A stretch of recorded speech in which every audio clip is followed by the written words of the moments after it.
Good morning, students. I am Dr. Deepak Raj Jain from Government College Town. आज हम abstract algebra में group morphism के बारे में बात करेंगे। इसमें मैं लगातार आपको 3 व्याख्यान दूंगा। होमोमॉर्फिज्म, इसके अंदर समाकारिता जिसे हम कहते हैं, उसके बारे में हम बात करेंगे। समाकारिता की परिभाषा इस प्रकार है, किसी समूह जी स्टार का मतलब जी एक नॉन एम्प्टी सेट है जिसका बाइनरी ऑपरेशन स्टार है, से समूह जी ओ के मध्य एक प्रतिचित्रण समाकारिता कहलाता है यदि एफ ए स्टार बी बराबर F A O F B for every A comma B belong to G. इसका मतलब ए स्टार बी का जो प्रतिबिंब है किसी फलन एफ में, वो F A O F B आना चाहिए। अगर ऐसा आता है तो जो प्रतिचित्रण है वो समूह जी स्टार से समूह जी ओ के अंदर एक समाकारिता कहलाती है। समाकारिता कई प्रकार की होती है। सबसे पहले एकेकी समाकारिता।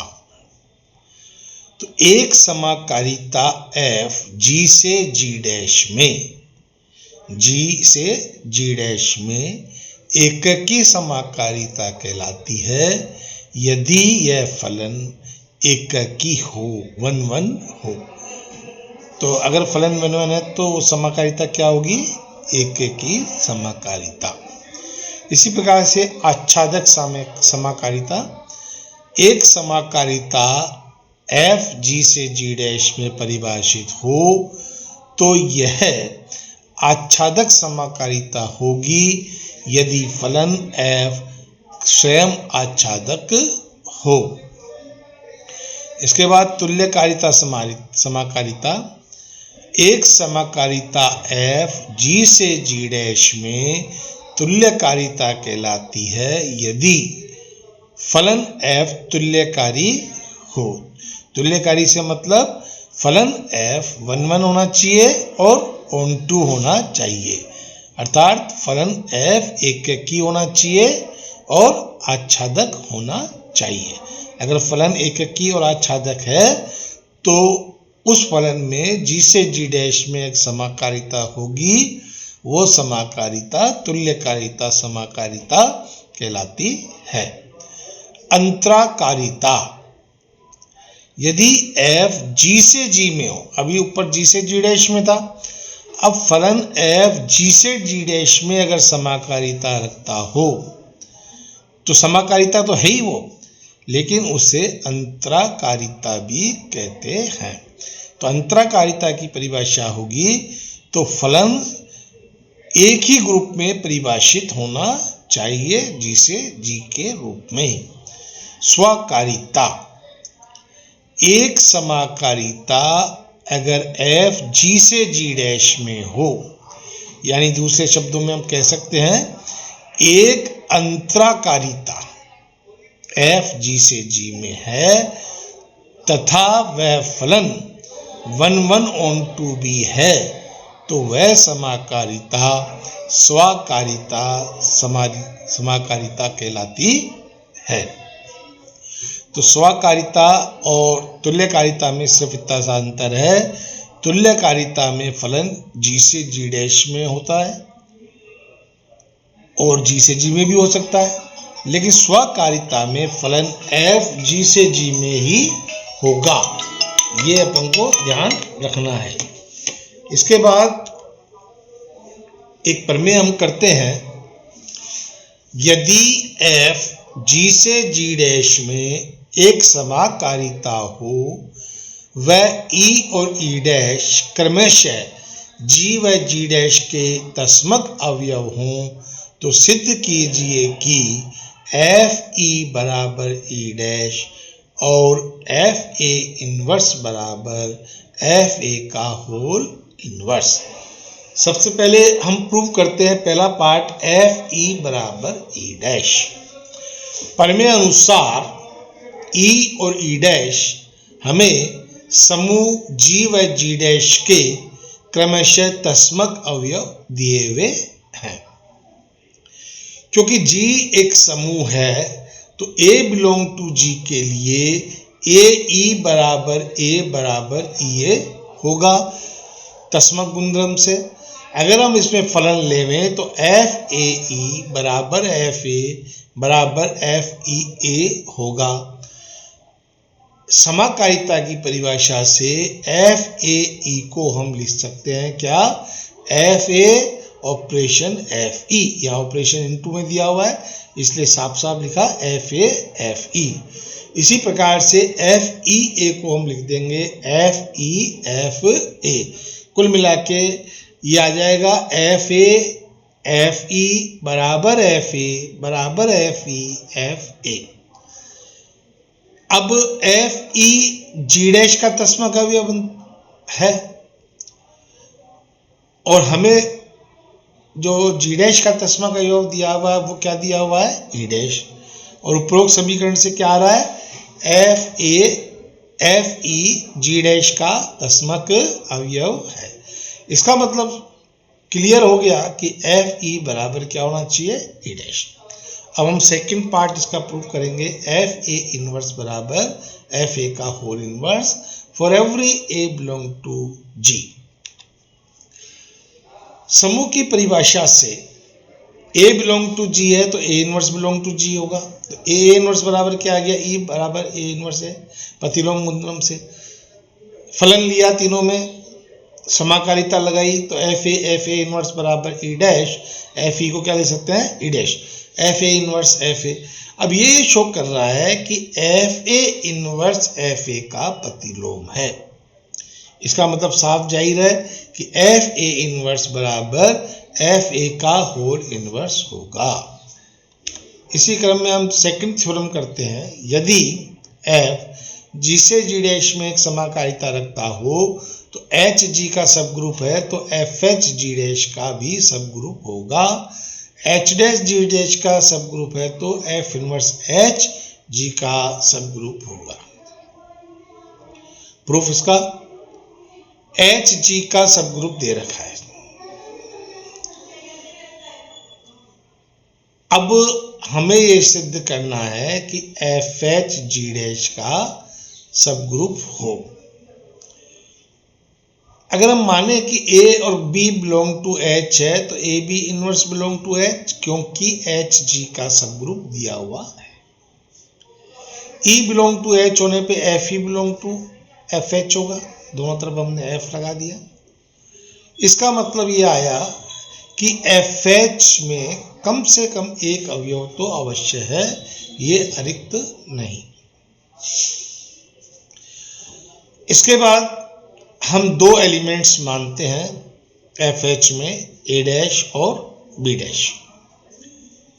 यहां हमने मान लिया है कि एफ ए बराबर ए डैश है और एफ बी बराबर बी डैश।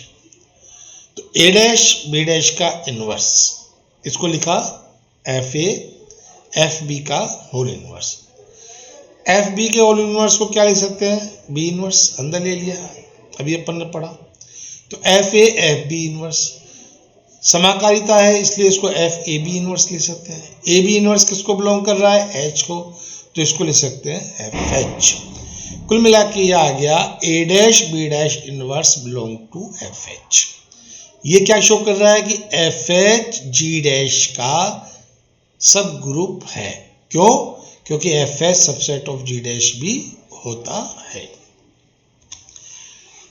अब दूसरा हम करें, अब हमने मान लिया कि ए और B F inverse H dash को बिलोंग करते हैं तो F A belong to H dash, F B belong to H dash. अब चूंकि ये दिया हुआ है एच डैश जी डैश का सब ग्रुप है, इसका मतलब F A F B inverse belong to H dash हो गया और F A F B inverse belong to H dash हो गया।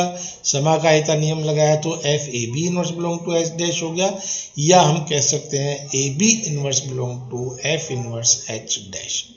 इसका मतलब क्या हो गया कि आपका जो F इनवर्स H डैश है वो भी G का सब ग्रुप है। सब ग्रुप के लिए हमने सिंपल सी प्रॉपर्टीज काम में लिए, A belong to G, A belong to H, B belong to HO और H सबसेट ऑफ GO और AB इनवर्स बिलोंग टू आपका H आ जाए तो H G का सब ग्रुप होता है। अब हम करते हैं कर्नल ऑफ होमोमॉर्फिज्म, समाकारिता की Ashti. F G G dash एक समाकारिता हो तो G के उन सभी अवयवों का समुच्चय जिनका F प्रतिबिंब G डैश का तस्मक अवयव हो तो उन अवयवों को F की अष्टी कहते हैं। कर्नल ऑफ F बराबर X belong to G such that Fx बराबर E डैश। मतलब G के वे अवयव जो G डैश में केवल G डैश के तस्मक अवयव से प्रतिबंधित हो तो उन अवयवों का समुच्चय क्या कहलाएगा, उस फलन का कर्नल कहलाएगा या उस समाकारिता का कर्नल कहलाता है। अब इस पे थ्योरम है, यदि F समूह G से G डैश पर एक समाकारिता हो तो सिद्ध करो कि F की अष्टी के G का नॉर्मल सब ग्रुप होगी। E और E डैश क्रमशः G और G डैश के तस्मक अवयव हैं तो F ही बराबर E डैश। इसका मतलब E बिलोंग टू K तो होगा ही होगा। इसका मतलब हम कह सकते हैं कि जो हमें K दिया हुआ है वो अरिक्त है। अब हम K को सब ग्रुप सिद्ध करेंगे। सब ग्रुप के लिए A और B belong to K, F A बराबर ई डैश, एफ बी बराबर ई डैश, तो एफ ए बी इनवर्स अगर हम निकालें तो ये आ जाएगा एफ ए एफ बी का होल इनवर्स। एफ ए बराबर ई डैश है, एफ बी बराबर ई डैश है, सारे तस्मक हो गए, प्रतिलोम भी उसका तस्मक होगा, तो कुल मिला के एफ ए बी इनवर्स बराबर ई डैश आ गया। इससे हो गया A B inverse belong to के आ गया। A B inverse belong to के आते के एस का सब ग्रुप कहलाएगा। अब हम इसको नॉर्मल सब ग्रुप सिद्ध करना चाहते हैं। नॉर्मल सब ग्रुप के लिए हमने एक एलिमेंट x का भी लिया, x बिलोंग टू g, और एफ एक्स ए एक्स इनवर्स निकाला जहां a k का अवयव है। समाकारिता नियम से एफ एक्स ए एक्स इनवर्स को लिखा F x F A F x inverse. F A बराबर ई डैश दिया हुआ है, एफ एक्स लिख दिया, एफ एक्स ई डैश हो गया, और एफ एक्स इनवर्स को लिख दिया एफ एक्स का होल इनवर्स। कुल मिला के ये ई डैश आ जाएगा। ई डैश आने का मतलब एक्स ए एक्स इनवर्स परिभाषा अनुसार के का अवयव होना चाहिए, और अगर ये के का अवयव है तो के जी का नॉर्मल सब ग्रुप परिभाषा अनुसार हो गया। यही हमें सिद्ध करना था। नेक्स्ट थ्योरम है, सिद्ध करो कि यदि एफ जी से जी डैश पर एक आच्छादक समाकारिता हो, जी भी जी से जी डैश में आच्छादक समाकारिता हो, तो जी ओ एफ पी जी से जी डैश में आच्छादक समाकारिता होगी तथा एफ की अष्टी जी ओ एफ की अष्टी का सब ग्रुप होगी। ये थ्योरम हम कल करते हैं, आप एक बार देखें इस थ्योरम को। आज के लिए मैं इतना ही कराता हूँ, आगे का कल हम देखते हैं इनको, और आपको धन्यवाद। आप इसका मनन करें, थ्योरम्स हैं, थोड़ा सा आप याद भी करें, और बेसिक अगर आपको याद होगा तो थ्योरम्स करने में कोई कठिनाई नहीं होगी।